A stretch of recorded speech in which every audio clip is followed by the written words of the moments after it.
We are. Awesome. Thank you everyone for tuning in to the live stream today for the Synarchy sessions. This is episode 3. We're going to have some fun today. We also have a couple charts picked out for the free live reading. Thank you everyone who dropped your charts in the chat. And we're also going to be exploring the transit with the 44 as we transition into the first gate right here at the cross quarter, and we move into the quarter of mutation. So it's going to be jam-packed, fun little journey today. And I'm excited to be here with Ashley and also our co-host, Bella. Hey. I'm feeling the one. It's my evolution. And I think we are in the first line of the one today. So I feel the spark. I mean, it's a very gloomy day here. It's completely like gray and it's raining and it's kind of that depressed weather. But at the same time, it's a weather that you don't feel like, oh, I wish I could be on the beach. I wish I wasn't on this call or something like that. So I feel, yeah, I don't know where the spark is, but it's for sure this kind of like fertile, almost like void, gray void that I've been in. Mm-hmm. I always find like whenever we enter a new quarter like that, like the weather, the energy, something shifts, something changes, and there's like this fresh potential. So I really feel that. It's actually been really cold here in Colorado, and like today was like just a really beautiful golden sunny day. So I'm like really feeling that spark too as well. Yeah. So do we want to say some words about the 44, like weaving it with a 1? Would that be a good way to start before we kind of jump in to look at charts that have that 1, that 44? Absolutely. That sounds great. And I've been sitting with this. I've been sitting with this a lot, you know, in my contemplation. I have the 44 line 6 in my personality, Pluto, and my human design. And, you know, the 6th line is from the vantage point of the 6th line, it's looking to the entire circuit that it's a part of, not just the channel that it's in. And it's also looking to the next hexagram. And so I find the 44 to be very interesting in my inner contemplation because it's the end of the quarter of duality. So it's the culmination of what relationship can be. And so like, you know, the highest expression of that is synarchy. And in that culmination, like as that encapsulates that quarter and it rounds out the journey there, it enters this quarter of mutation, which for me is all about metamorphosis. And it's all about the way spirit actually enters the realm of the material, because, you know, it sits across from the quarter of civilization, which is really, you know, that's the reflector bigram. It's yin yang, right? And so mutation is yang yang. And so I see this relationship between form and spirit. And so I really feel the presence of spirit really beginning to infuse the world around me. You know, the new moon energy yesterday and today for some people, wherever you are in the world, it just really feeling that like refreshing quality, and was doing some kind of fall cleaning, spring cleaning energy. And as things were shifting around, just a new spirit entering the world, and that creative spark, I really feel it bubbling up. And so like for me, that 44 line 6, I'm feeling the entire tribal circuitry, you know, the ego circuit. I really feel that in this is like, how do we make magic happen with the resources that we have, the time, energy, you know, how do we support each other in a way that's holistic and like everybody's taken care of and the whole kingdom is thriving. So like I'm really feeling that is so deeply tied to the creative process. I see that so linked to it.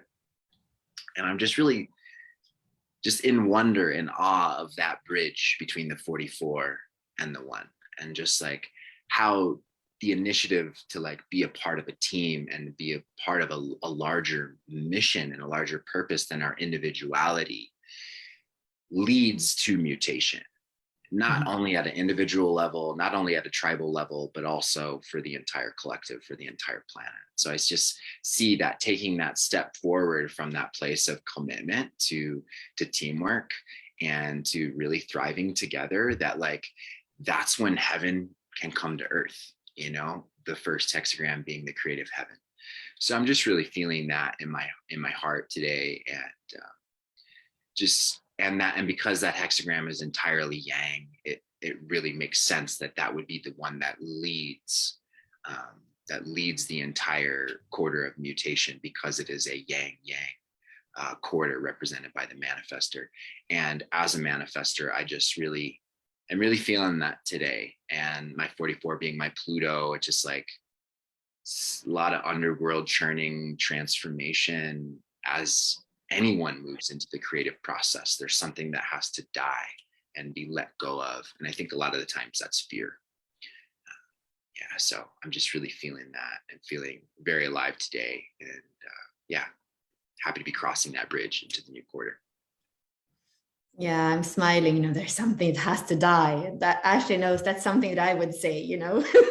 I have the 28th twice that we were speaking about last week. I have the 1 in my evolution, and I have the 44 in my culture, and a bunch of asteroids as well. And I've been feeling deep into that Scorpio energy. And I listened to something on YouTube this morning. It was funny. It was about the different astrological signs in love. So I at first listened to Taurus, which is my sun sign, which is my life's work, my personality sun. And it's really me, how I am in the world, and the kind of stability and the fixedness in a way that I know where I'm going. And that was like really, yeah, it's nice to actually give yourself the opportunity to be you. And then I listen to Scorpio, which is where we are right now. In the sun is right now, where we have a lot of planets, Mars and Mercury in the sun right now, in those gates that I was just saying, the 28, the 50, the 44, and the 1. And when I listened to that, I started to cry, because it felt like this is such a polarity between Taurus and Scorpio. What's on the other side, we have gate 27, nurturing. We have gate 2, the feminine. We have gate 24, like all these Taurus earthly gates. Yeah, but then there is a part of, that's maybe what you can see, but it's a part of me that also is so deep and so intense. And like you're saying about the rebirth, the transformation, something has to die. There's a part of me, especially on the emotional plane, that is so deep. And I just had to cry, because it felt like this is me. Like I have those two sides, and they are so much in polarity, but I hold both these in my blueprint, in my makeup. And I felt like I understand why it might be hard to know me, because on one side, I really love the comfort, the sensuality, and another part, I'm deep into the wound and to the places that are dark. And I think what this made me also really ponder is that here with Synarchy and what we are developing, which like I said before, I don't think it's a one-off event. I think we are, even the chart readings we're doing here, we're bringing in people's energy in the grid, somewhere in the Synarchy, we all belong. And the way that I've been coming together with you, ẎnDon, with Ashley, with Anders, with Brittany, and other people that are interested in working with us, it is really people that I feel could know me in my complexity. And I have to say, I'm a 4/6, and I've allowed many people to come into my life and be part of my circle, my friends, and my network kind of thing. But this yearning to really know people deeply and see them in their beauty, in their polarity, and it's sometimes in the paradox that we all are, like these living humans that we aren't here to pin down, but to be able to be known intimately, and to be able to be felt intimately. And that's what I'm longing for you to feel my Taurus, for you to feel my Scorpio, feeling my Jinky 2, my Jinky 44, whatever it is in that moment that wants to be shared. And just today I had 2 calls related to, I believe that Synarchy has brought in people into my life. So Anna Miller, I didn't speak with her for 3 years since the ambassador retreats, and Sherry ẎnDon, who also is interested, who does this kind of work in the world already. So there is something where these kinds of containers that we are creating, whether it's online right now on a Friday afternoon, or in the mountains in December, or next year in April, like who knows, like this is what I'm longing for, where I don't have to just share this little part of me with these people and this little part of me with this other group. And that's been a little bit my life. It was beautiful to kind of hop between, but I think that there is a new way of knowing each other intimately and of co-creating in the world. And that's what makes me excited about this coming together, and to see that people are kind of hopping on board and they're interested about their own blueprint. And for us ẎnDon to be able to, just do a little touchdown here and there, instead of the whole, process of somebody booking and reading and like recording. And, this is a beautiful way for me to touch people in a way that is just fun and simple and playful. Yeah, I love that. Something that really came up for me when you were sharing was really like the beauty of what a purely yang hexagram is. And it's just like, here's all of me. Here's all of my light. Here's all of my emanation. It will grow your plants. It will give you sunburn. There's no morality in the light. It's just like, this is who I am. So I really just resonate with that and really appreciate that quality of permission to manifest as you are, all of you. And as a manifester, that's like something so near and dear to the quality and the essence of like what I feel peace is when I feel the signature of my aura as peace, which is like, oh, I get to be all of me. And I always imagine, like, this is so silly, but I always imagine like when I have that space to do so, I always imagine like I'm unbuckling like a really tight belt on my aura, and like my whole aura then like flops out, I'm like, I get to let my aura hang out. And I see that as this relationship between the polarity between the reflector and the manifester as kind of programming partners with the quarters. Is like a manifester needs space. It needs the open spaciousness that is very yin to then fully manifest and discharge its radiance. So I really appreciate that you're committed into that, and you have given yourself full permission and continue to give yourself full permission to really just show up and be all that you are. And I think that's like the beauty of what the agreement can be when we agree to work together in teams. When we are striving to achieve that frequency of synarchy, it's like, okay, now we just get to create, and there's like that pure potential of the creative heaven of the one, that's where we can actually go as from the all to the one, and step into that geometry. And I just think it's just really exciting. That hexagram just really excites me. It's like the only place where it's just purely light and purely, just that creative electricity.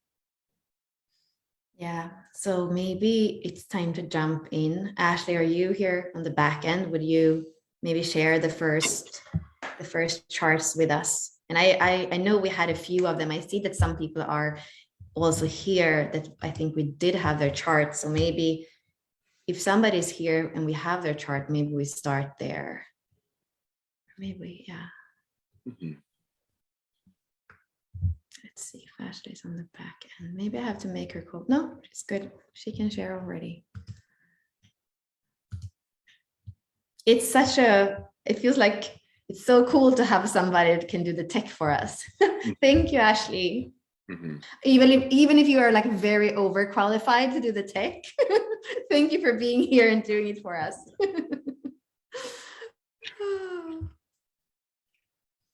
Meredith, are you here with us by chance? She might be tuning into the live, but I wonder if she's in the room. I saw Katharina was in here as well. Exactly. Yeah, I think that Meredith I remember I saw somewhere that's like maybe 3 months in or something in her experiment. I don't think that she had that much time with it. So that's exciting when somebody's a little bit really exciting. And as a reflector too. So what a beautiful place to begin. Yeah, I was noticing that in a lot of the charts that were posted, there was a lot of openness. And it felt like even when I was looking at the possible charts, it was like I was drawn to the openness somehow. So let's see. Do you wanna start somewhere? Sure. So I'm seeing that her purpose obviously is the 44, line 4. And traditionally in human design, line 4 is called honesty.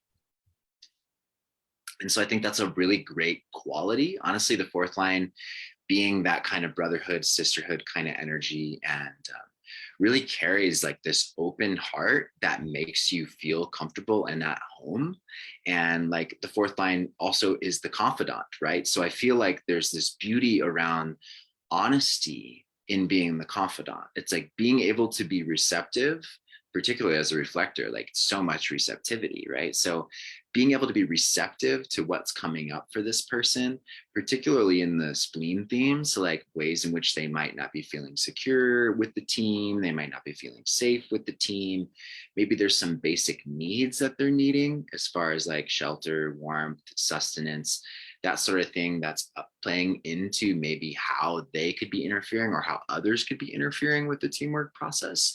And I see that there's this ability to really reflect honestly, because you have this open spleen. It's a portal for reflection, right? So then you're able to really tune into the other person's body, where they're at, where their level of safety is, like how much joy or fear is being experienced for them, and then being able to give really honest feedback for them. I think that's like just a really beautiful purpose. Like your purpose will always be fulfilled through your honesty. And I just, yeah. And I think because you're a 2-4, so you have that fourth line quality also on the side of the design. It's inherent, like your nature is to be this warm-hearted, like rock for your community and your loved ones. So I see that like further allowing you to access your purpose is through that deep, deep honesty when you're showing up for the people that you really are deeply connected to, that support you and that you support, like your closest inner circle. So I see that being a big part of your journey as a reflector, and that being where you can offer some of the best objective assessment of like how well things are going or not, whether that's for you personally, or for them personally, or for the team as a whole, the group as a whole. Mm. Yeah, I know for both of us, it's hard to do short things on charts. So I'm like, where do I do so it doesn't become too long? What I'm looking at, I love the thing, well, the discernment, I see quite a lot of Gemini energy. I see the 12 twice, I see the 15. I feel like there is just this versatility. And of course, with a reflector, with this much openness, there are so many different ways of processing things. I see a beautiful versatility that also has that discernment of truth. That's how I look at the Gemini gates. Anyway, so discernment of truth. And then I think it's interesting that you have so much openness, so much ability to reflect and discern. And at the same time, when we look at the arrows around your head, it says L in all these arrows, which means that there is like an activity going on in your life all the time. Like there might be a lot of like receptiveness and that kind of yin reflector energy. And at the same time, it looks like you're like the trickster too. You're like in many places. And being a 2-4, I feel like we are always dancing and moving within the people that are your people. I think for you, it's extremely important to find the people. I mean, here we, like you were saying in Dawn, we have the 44.4 in the radiance or in the personality earth. So you are really grounded into that fractal. That's the reason why your soul came here. And I think looking at your attraction 10.3, there might have been some disappointment where you didn't really feel in relationships that it worked. There might have been like failure. And here it seems like with that 10th gene key, all that happened because you're here to learn to love yourself. And that is not going to depend on other relationships. The 10 is very much coming back to the self. It's part of the G center, and you have it both in red and black in the G center. So it's almost like everything starts from you loving yourself. And that's where you can't afford a failure. And when you embody that 10.3, the self-love, the naturalness with who you are, the humor sometimes when things like get messed up with others, that's when I feel like you're going to attract the beauty, the being in other people that probably somehow with your blueprint, with your openness, there is a being to you. I hope that that your busyness, I say a lot is happening, that doesn't make you not be able to feel your own being, because I feel like that's very much what you're here. When I look at your personality, sun and earth, so your life's work and your evolution, you have the medicine woman and the Utarian. Those are the 64 doors archetype. And that's very much that feminine beauty, the sensitivity of the feminine, the wisdom of the feminine, the retreat of the feminine. When you are your moon, for example, you might not be as much out in the world. So feeling that kind of cyclic truth of what it is. And that also brings me to your vocation, the 42, that knows when cycles are ending, that when knows the dark moon, the new moon, the waxing, like it knows that it feels those cycles. So as a lunar being, I think that one of your biggest geniuses is to feel that cyclic nature and to be true to that cyclic nature and discern, you know, when things need to end. And maybe one of the challenges is that sometimes with that 15 that you have, you know, you might kind of go a little bit extreme, the pendulum kind of swings. And I think that you're here to balance and ground so that you can have all this openness, but in a grounded way, not kind of being swinged by everything that you actually filter through your vessel. And again, you know, I would say that the most important thing for you in that is to be around people where you can breathe, where you can be you, where you can love yourself. Your people are your environment. So that would be my one thing for you to kind of hone in at. Yeah. Mm. And it looks like Ashley saying that Meredith is on Facebook. So Ashley, if I'm not on Facebook right now, but if you see any comments for Meredith, we would love to, of course, hear. And yeah, and she's invited in. So if she comes in, we'll have her share a little bit if she has time. But I think, is there anything more that you want to add, ẎnDon, or do we want to move on? The only other thing I'm noticing is the her first gate in both her Neptune. So she has a fixed gate in the 1. So you have a place where mind and body are both meeting. But the interesting thing about Neptune is it's the higher octave of Venus. So in a way, it's like actually our higher self. And so it's like our higher self quality. So you have this extremely creative higher self, but Neptune can be where things are veiled from us, where they're hidden. And so we can have a little bit of, you know, illusion is at play and at work here.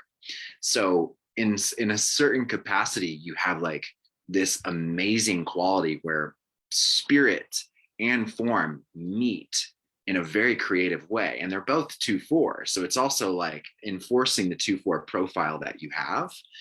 And so I think there might be like this, this place where you can really access this very euphoric creative potential when you're really in your 2-4, when you're really in your dancer server kind of qualities.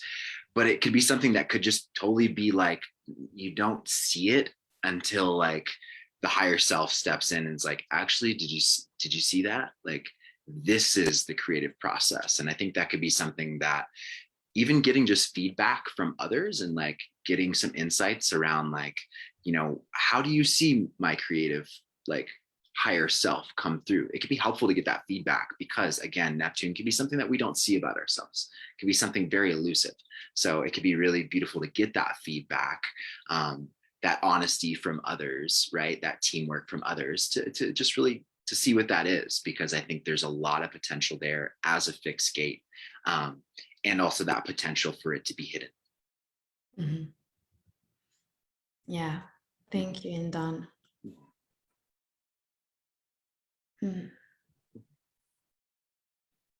Yeah, maybe we are moving on because last time we were on for 1 hour and 45 minutes. So sure. Let's go to the next one. And here we see again a lot of openness. I don't know if Kate, I think I saw Katie on. Let's see, was it Katie? Were you on in the very even beginning? Katie, yeah. So please write in the chat, and if you want to be unmuted in a little while, we would love to have you unmuted. I realized that last time, or if I remember right, we didn't do a 5-1. And there was something with this profile that for me was powerful, so much openness. And then at the same time, it's like, this is a leader, this is a 5-1. And I actually, this incarnation cross, I love it. I have the 7 and the 13 exactly in the same way in my profile as my radiance and my purpose, but I don't have the same life's work and evolution. So for me, this incarnation cross that has this deep listening in the 13, it has the leadership in the 7, and then the other side of it is the 44 and the 24. Like for me, these are people that are here to that primary challenge that Richard Rudd speaks about between the life's work and the evolution, where the fifth line kind of has a very big projection field, very much power, and it kind of goes into misunderstandings without wanting it. It kind of finds itself in misunderstandings with other because of those projections. So part of what Richard Rudd here says is breaking out of misunderstandings by using your vulnerability as strength. So it's very much going from kind of having to be strong because people project on you to actually going into your vulnerability and daring to show them. And I feel like Ashley, who is a 5-1, who is on behind the scenes, for me, she's a role model for this, because she actually will show up even in her vulnerability, even when things are not perfect, and she will speak from her heart in those places. And that has a very powerful impact on people. So here with the fifth line, it is to tune back into vulnerability. And when you do that, what I see with the 44.5, that's when you're going to powerfully attract that soul fractal. So when that first challenge between the life's work and the evolution, when you can turn around those misunderstandings and attract the right fractal, that's also when the core stability, this other side of you, is unlocking, and you are able to step into that deep listening, to that leadership where you are. It's a leadership that really comes from kind of your physicality. It comes from you. It comes from your investigation. It comes from your creation. It's an empowered leadership that, when I look at your attraction, it's the archetype of the Black Panther. So I feel like, it's very much that instinctive leadership. We see the only two centers you have is the spleen and the sacral. And you have that 57-34 between the spleen and the sacral. So you're leading from that intuition, that instinctive awareness of your body. And when you tune in, you live in your sacral and in your spleen, or when you that's where you're impacting the world. And the other parts are all this, the deep listening of the 13. Again, discernment was in the other chart a keyword. It's a keyword here too. So you filter in a lot, and you have the integrity and the wisdom of a 5-1, and then it's like your way of living as this generator that only has two centers. It's very sacral, very splenic, very much in the moment. And when you are in that naturalness of the 34, it's when you're attracting in the attraction field the right people. So the panther is going to hunt when it wants to hunt. It's going to drink when it wants to drink. It's going to sunbathe. So it's very much that very, very physically grounded way of deciding how you move through the world, is what I would say. Yeah. I love that. There's so many things that stand out in this chart that I will try to condense down into one little feedback loop. The thing that stands out first is your vocation being the 50, which happens to be in the same codon group as the 44. It's the codon group of the Illuminati. So we see here at the shadow level corruption and interference. So like the core wound that you're transforming, not just for your ancestors, but for pretty much the way I see the core wound is like this. It's literally the thread all the way back through your ancestry, back through the planetary mythology, all the way back to source. And so you're actually at the core of reality, healing the corruption, healing that game of telephone where the message has actually been lost in translation. And so you're really restoring that harmony within and without. And I see that like being a big connection to your evolution, because the 44 also relates with that 50 in that codon group. So your evolution is deeply tied into this core wound. And actually, I feel like in a way, the more you evolve, that more that core wound's going to kind of come up. It's going to percolate up. And it's also going to be purified in that way, because you have the 50 in the channel of preservation with the 27. And so it's a part of the channel. It's a part of the stability of your life force. And that's also coupled with that, that channel of power that Bella was talking about, the 3457. So I see there's this quality of you that can really nourish and massage what has been corrupted.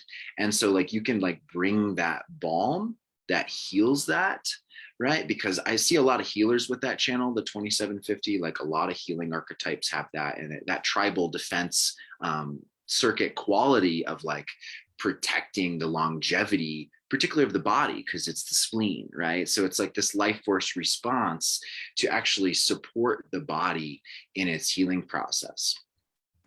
So I don't know if there's a a quality of healing with your vocation there in the way that that's tied. But I see your healing, regardless of whether it's physical or not, is tied into that. And your evolution is deeply supporting that. And Bella mentioned the projections that the fifth line gets, right? Now, with that, there's also like, you are this powerful archetype. You have that channel of power, which to me, like that channel looks like an axe. That's the way I see that channel. It's like a handle and then an axe head. So there's this ability to cut through even the densest unease that arises, right?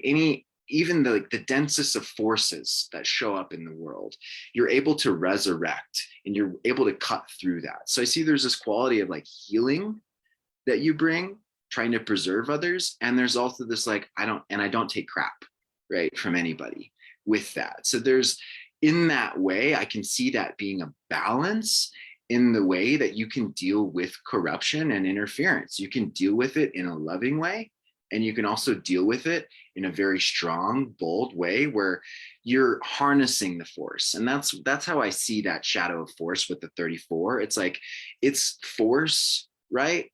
But also like mastering that and embracing that shadow is like learning how to use the force, right? Like learning how to have the strength of your energetic body and your response rather than reaction to things, guiding how you show up. And that 57 is obviously giving you the intuition that you need to actually guide that with a lot of clarity. And that 57, because it's Mars, is a very sharp quality to that. There can be a very diplomatic, like you're on the front lines and you're meeting with your enemy and you're able to still remain diplomatic in that. So I see that there's a lot of intuitive clarity right there in the moment available to move through that. And I think that is a great quality in handling those projections as well, because the 44 is also sitting there in the spleen. So you have that support in that aid. And to me, it seems like that actually, aside from the solar plexus, is where you have most of your gates. You have a lot of gates there in the spleen. So there's a lot of wisdom, primal intuitive wisdom there. And I think that's very helpful for having, to be able to give practical insights as a 5-1, to be able to move through the projection field in that way.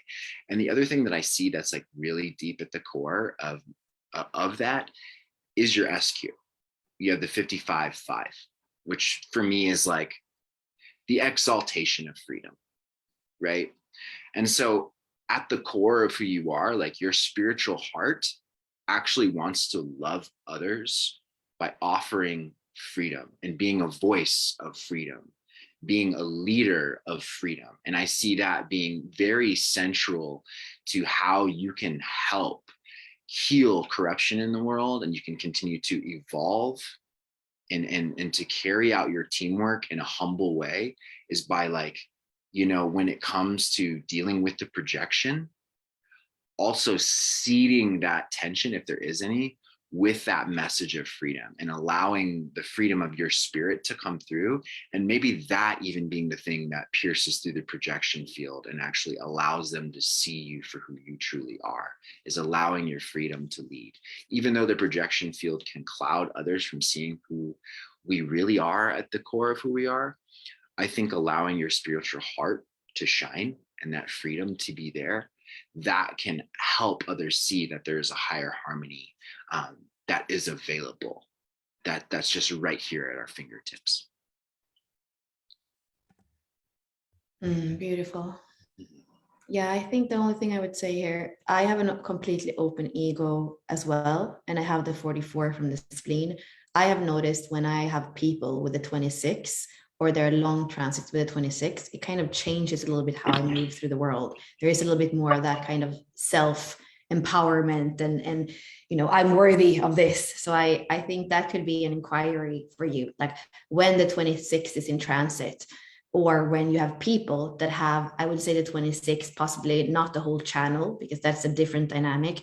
Just see how the dynamic are with them. And maybe these are people that are your allies. It could possibly be at least an interesting coming together with people that have the 26 in their, either in their human design or the gene keys. Mm-hmm. I also have the 44 pointed at a completely open ego as well.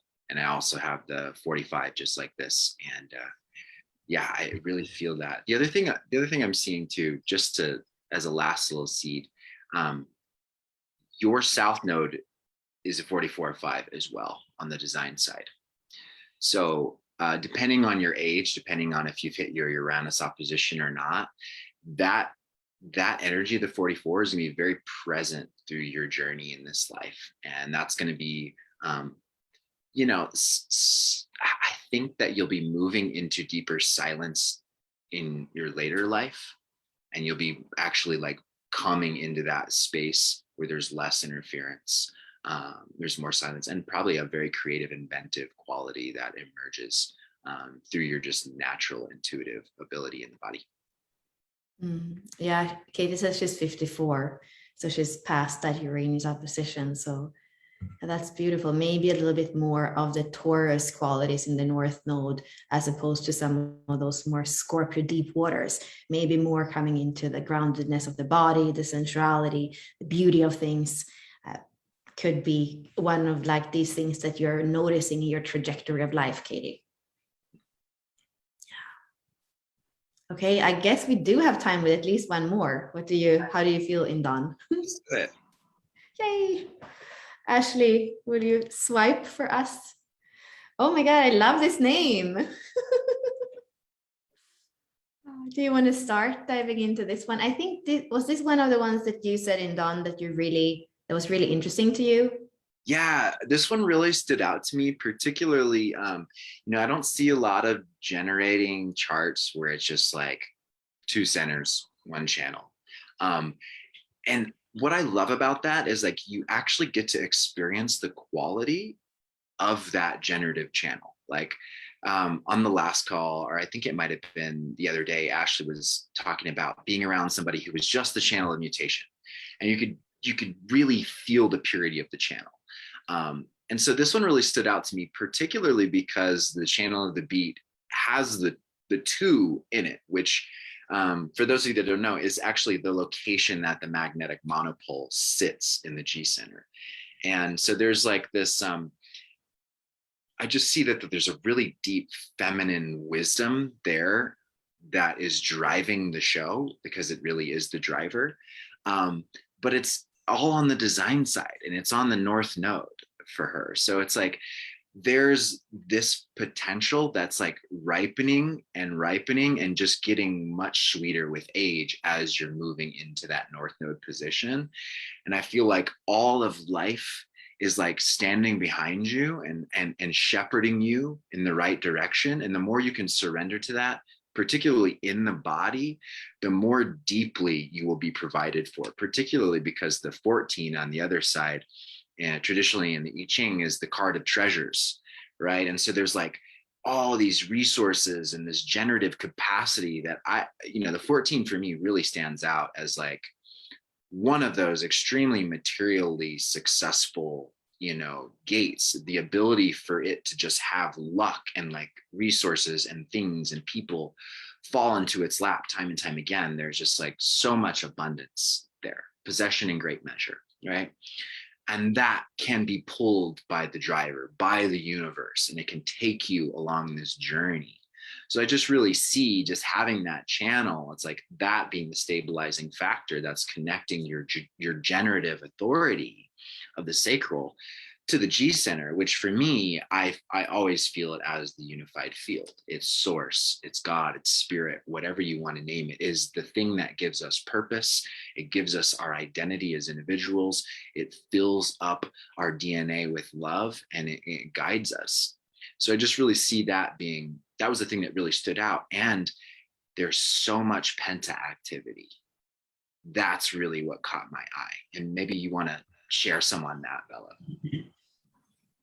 In the first place that I was drawn to, again, I didn't remember, ẎnDon, that you have a completely open ego and you have the hanging 44 on the other side, but then the 26 is the gap. And here we have the same thing. So there is something that really draws me there. And I look at your 44 and it's in the attraction.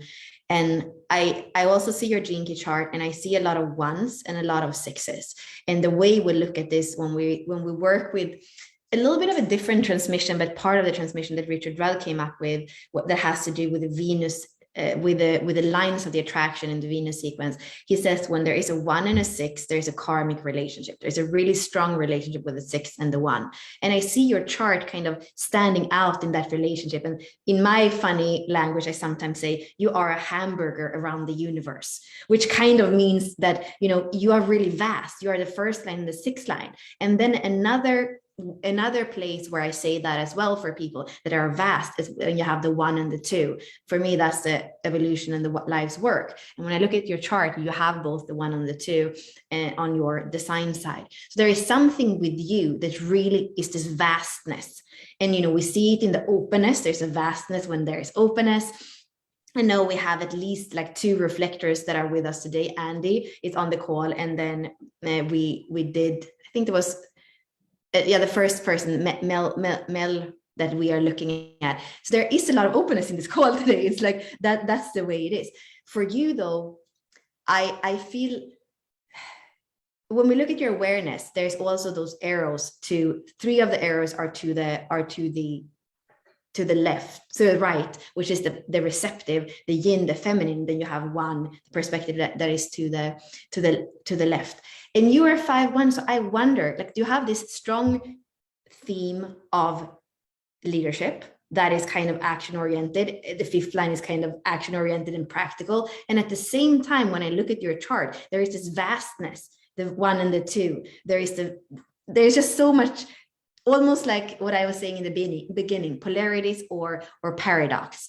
And I think that, what does that boil down to? Well, the 6s and the 1s in your chart, I think the 6th line can lead to some disappointment early in your life. The 6th line attraction, you know, you have this vision of a world where we all live in a synarchy, where we all are friends, when the teamwork is beautiful. And then the 6th line, you have the first 30 years where there's going to be a lot of trial and error in your relationships, in what you attract. So they can lead to that disappointment. The synarchy that I'm dreaming on and that I feel in my sacral, that's possible. For me, the 2 and the 14, the only channel that you have, is the most tantric channel of all the channels. It's that power that comes from the sacral and it's circulated up into the heart. And that's what you are, you know, an example for in this world. So the way that you are seeing especially in your early years, that people are merging, that people are not the keeper of the keys, that I feel can be a disappointment. And maybe part of your life as the 5-1 with this strong leadership theme in the 31 and the 41 is to be part of creating a world where there is more of that synarchy, where there is more of that merging. For me, the tantric merging is with the physical body, with the human heart, and then with spirit and the creator mind that we actually have as humans, as the only animals on this earth. So I feel that could be a theme. And there is something with the first line that are really asking you for simplicity. And they are asking you to not be disappointed with life to the extent that you don't share your wisdom. You know, the first line in those leadership keys could kind of have it inside of you in the body, but it doesn't really come out. The culture is the first line. It might not really share that. It might not really share the vision. And the same thing, the IQ, which is the way that we value things and kind of think and communicate, is also first line. So I really want to, if there is something that you feel is there and that the world needs to hear, I would say, you know, it needs to be shared. And the way of doing it, again, as a 5-1, there is a certain vulnerability. There might be things that the world can't see yet. You have the 3rd line in your evolution. There is an inventiveness in you. So I feel like you might be before your time, but that doesn't mean that we are not ready.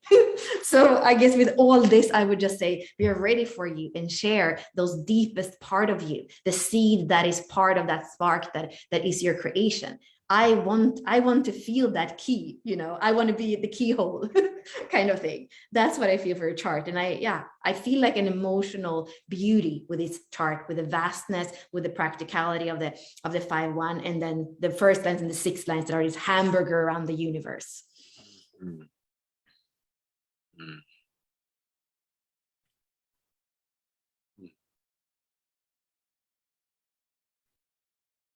Hmm.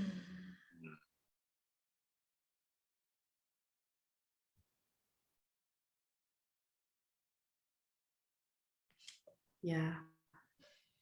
Well, I guess it's some of the Scorpio energy that is making me intense here.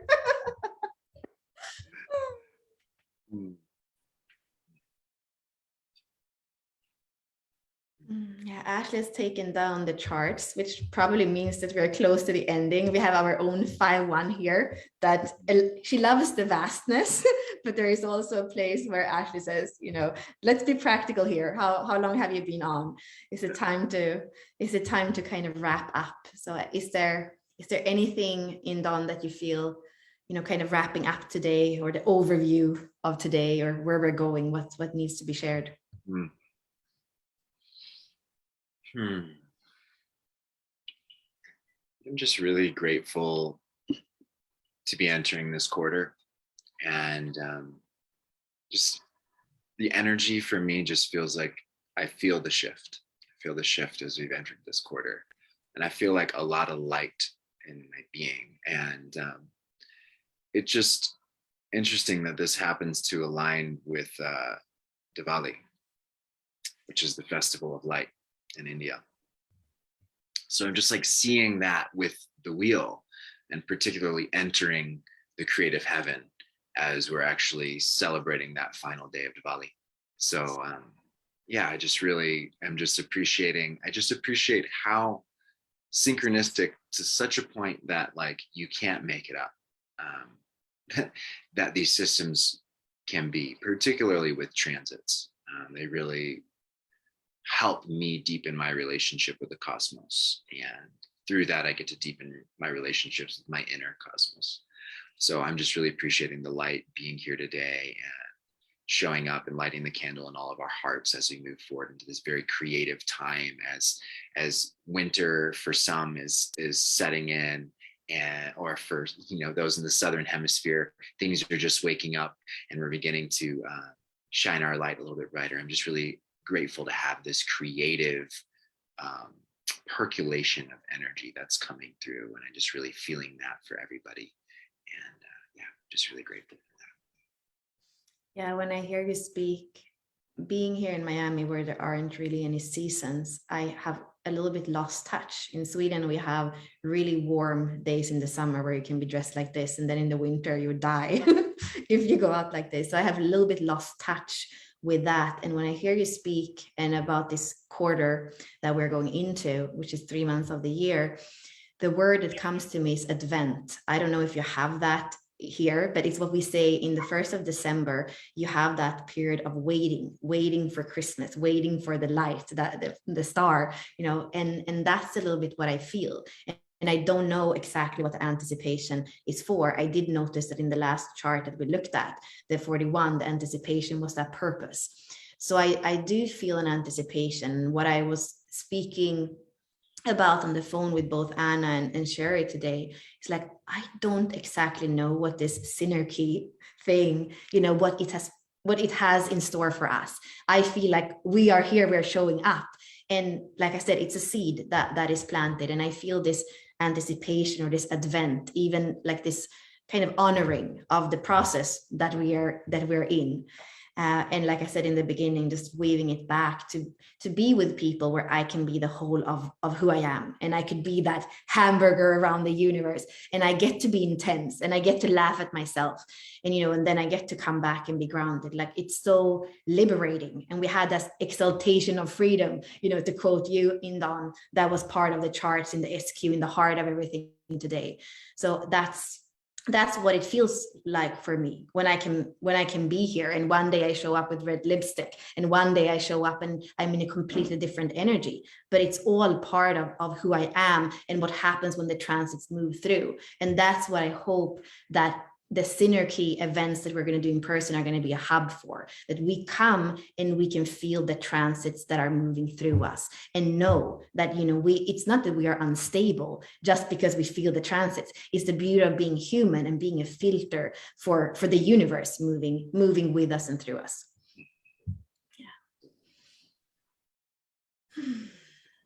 Yeah. I think we are on time, right? It's before 7 here, so we made it in under an hour. Beautiful. Thank you, everyone, for tuning in to the live and everyone that's here in the Zoom. We really appreciate your presence, your company. Again, thank you, everyone who shared their charts and signed up for the Synarchy sessions. Please stay tuned for the next coming episodes and stay tuned in. We have some really amazing surprises unfolding, and we'll have some updates about the event coming up soon. And just stay posted. Mark your calendars. December is going to be an amazing time. We're really excited to have everyone there, and also to continue expanding and deeply listening to, in regards to this transit that we moved into here with the 1. The 2 would be the polarity that, say, for instance, would be the evolution position, right? So I think there's a big part of this creative process that's deepening us into the listening, feeling, receiving quality that is driving this evolutionary exchange with the transits. So I'm just really excited to tune in and really receive the wisdom of the earth and be in that receptive state as this evolves, because I think there is something that's being created here through all of us that as we're in this season of Scorpio, there is even more mystery, and there's a miraculous mystery. There's a wonder to what's unfolding.